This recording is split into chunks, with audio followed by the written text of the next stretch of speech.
Good morning, Tinashe. Good morning, everyone. Great. So today I think we can start with what's happening on the global stock market.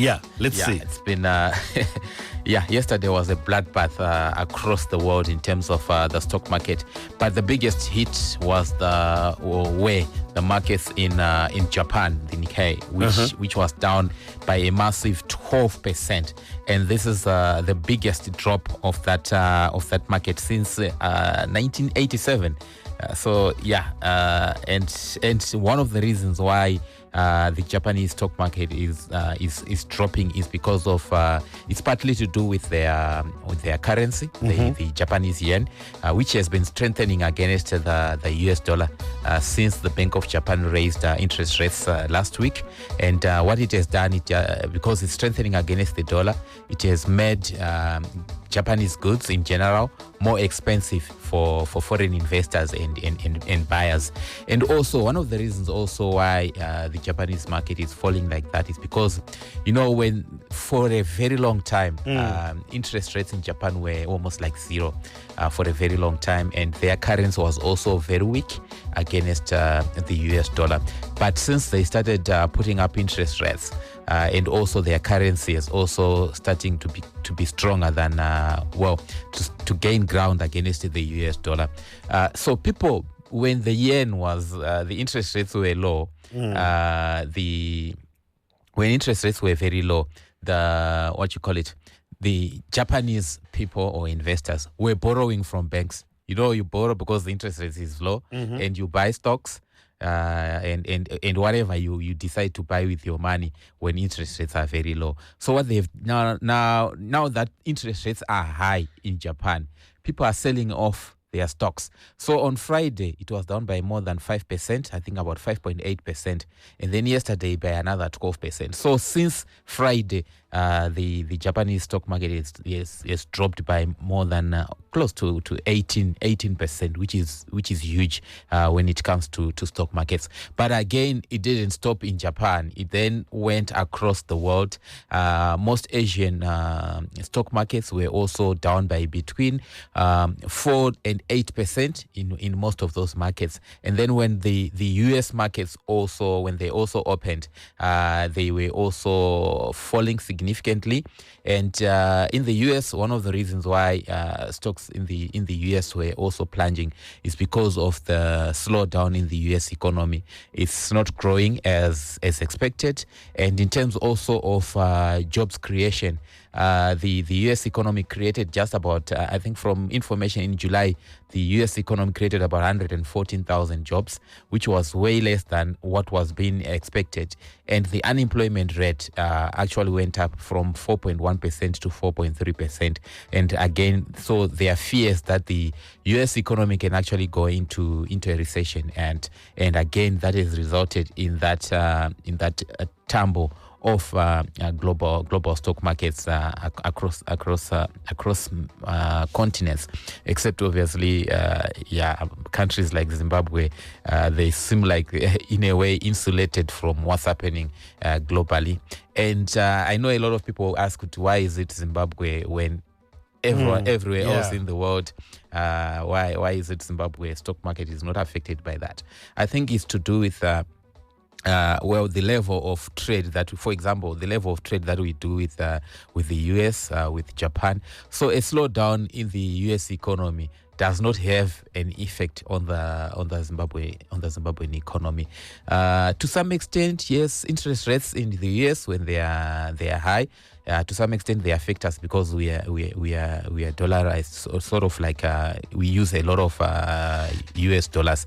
But at the end of the day, we are sort of like insulated because we do not trade that much with the United States. So whatever happens in their markets, we are in a way insulated. The US also, one of the reasons again why the US has remained, why the US markets are also coming off is because the Federal Reserve is hesitating to cut interest rates. So interest rates in the US has remained high, which means that for those who want to borrow for expansion, for whatever, the interest rates are too high. And again, that feeds into slower economic growth. So yeah, that's what's been happening globally. So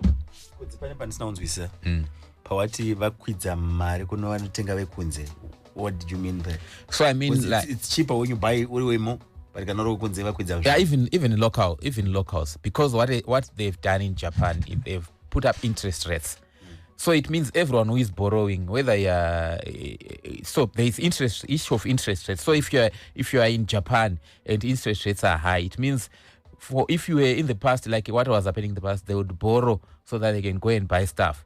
But now the interest rates are high. So it means things are now a bit expensive, because if you are borrowed, you're now paying higher interest rates. And then it's also to do with the currency, which is the yen, which I was saying that it gained ground against the US dollar.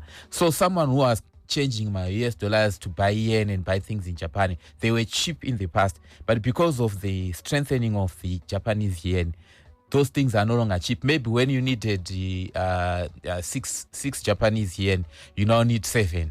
So it becomes expensive for you. Yes. So can we safely say that the Japanese market's fall is having a contagious effect on other Asian markets? Yes, it does, because it also comes to what extent do these markets trade against each other.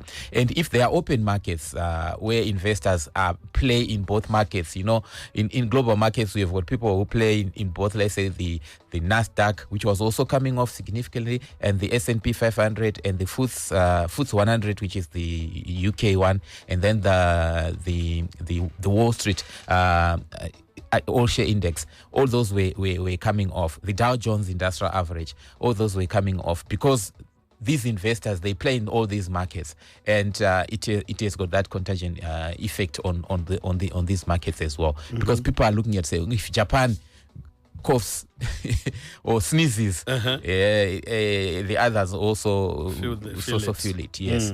So just like the US economy is the biggest economy in the world, and now we are saying that there is expected slower growth, and it's not creating as much jobs as expected, and the Federal Reserve is keeping interest rates high. It will affect quite a number of economies, because this is the biggest economy in the world. Ko isusu is Zimbabwe Stock Exchange. Takamira sei pa.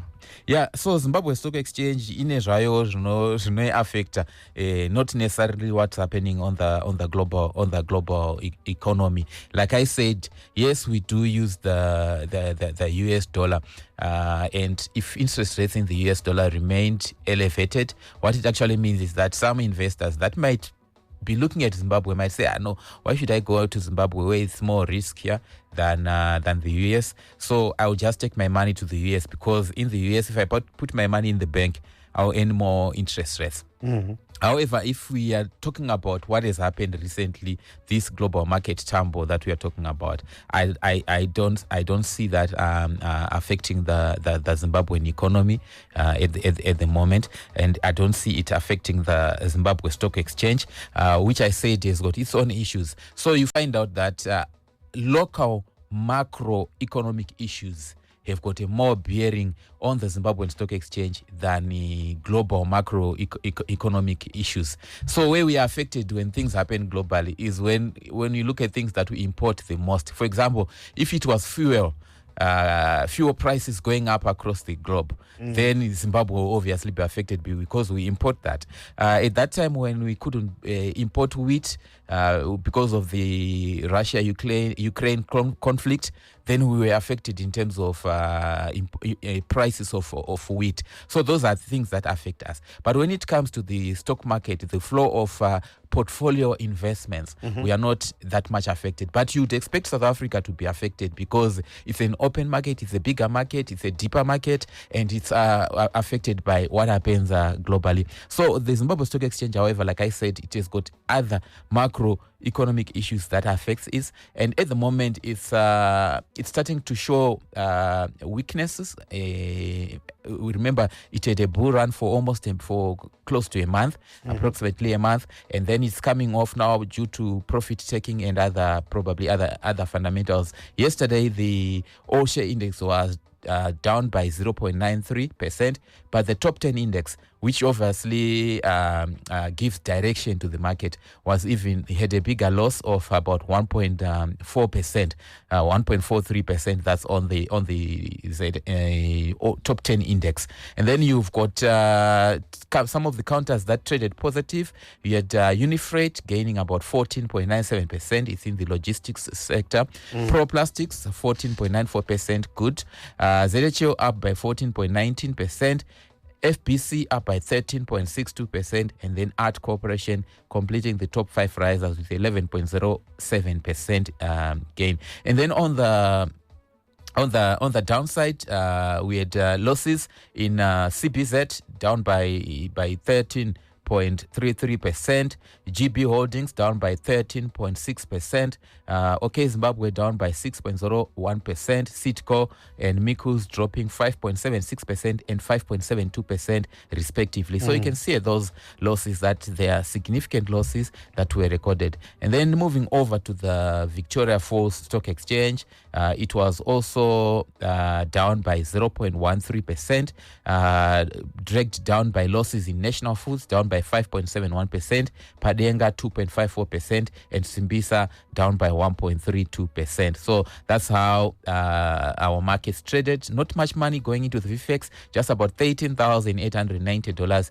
changing hands in the Victoria Falls Stock Exchange. And then on the ZSC, about 16.5 million ZiG changing hands there. So significant amounts there being recorded on the Zimbabwe Stock Exchange, with Econet getting the bulk of the funds that were invested, about $2.9 million, Tanganda 2.6 million, TSO 2.5 million, BAT 2.5 million as well, and Hippo $1.94 million. Yeah. Kudzie. Ndine mvunzo wakambotaura nezveEconet mazuva apa tichiri kubatana mene zvawaitaura. I remember very well. What will it mean to them, my competitors? Are we going to fame bulls raging like this every day? For Econet, yes, it has had a good run this year, just like most of the big caps. In the last few days, it has been coming off, but not significantly. So it has maintained its gains. Yeah, competition is coming. Starlink is coming. But I think from what we've been reading in the press is that Starlink, any other company can come and partner with Starlink. It's not exclusive to what's that name? Company IMC. It's not exclusive to them. So any other company can partner. So even Econet might decide to do that. But also, what I always said is that there are many areas that are not reachable by phone or by internet in the rural communities. You know, you try to call your mother in the rural area and you can't get hold of them. But if for example, Starlink comes in, right, and my mother gets to call me in Harare, but in a phone either one of these mobile network operators, so she's not calling me, but benefit is on both sides. Okay. So you think it's actually a good idea? I think it's a good idea. Yes, some market share can be taken, but you can lose market share, but you can still grow your usage. It can still grow. And remember, recently we were talking about even voice. Voice has got nothing to do with data, but we were saying one of these mobile network providers recorded, in fact, it's listed, so Econet, they recorded at 40% growth in voice calls. Yes, voice chat. Vanhu vachiri kufona, vanhu vachiri kutofona zvekudaro. So yes, Starlink can come. Yes, tinogona kufona nemaWhatsApp, but vanhu vachiri kuda phone chaiyo kunyatsofona. Yeah, direct call. Direct call. Yeah. It's still happening. And remember that I'm a phone atinoti masmartphone aya. Now vanhu vakawanda, do you know that? Penetration yacho ichiri very low smartphones iyaya, which means kuti havazi vese vanokwanisa kufona via WhatsApp. right? And my base stations mangwari kune dzimwe nzvimbo haasi ane ma 2G and the like, saka havazoisa vanofanira kukwanisa kufona pawhatsapp zvine quality. So yeah, these are some of the fundamentals. So I think they're still in the game, and we'll see what happens. So there's a question here from a listener who says, going back to the markets. Yes. Say that, does that have any link? I think the issue, the Japanese market we were talking about. Yes. Does that have any link with the ZIG rate? I believe those global markets trade in gold. Yeah, but not. I haven't checked gold this morning to see how it is performing again when everything else is like this. So we'll do a quick check of what's happening with gold. But if gold is affected in terms of the gold price, if it's affected, yes, there is got an impact on ZIG. But as I'm just looking now, yesterday, gold price fell by 1% as wider market crash spills over. So it's not. It was not insulated there as well. I remember gold went up to a record 2,500 a few days ago, but it's back to just approximately 2,400. So it's been coming off as well, and obviously that will have an impact on ZIG in terms of the value of our reserves.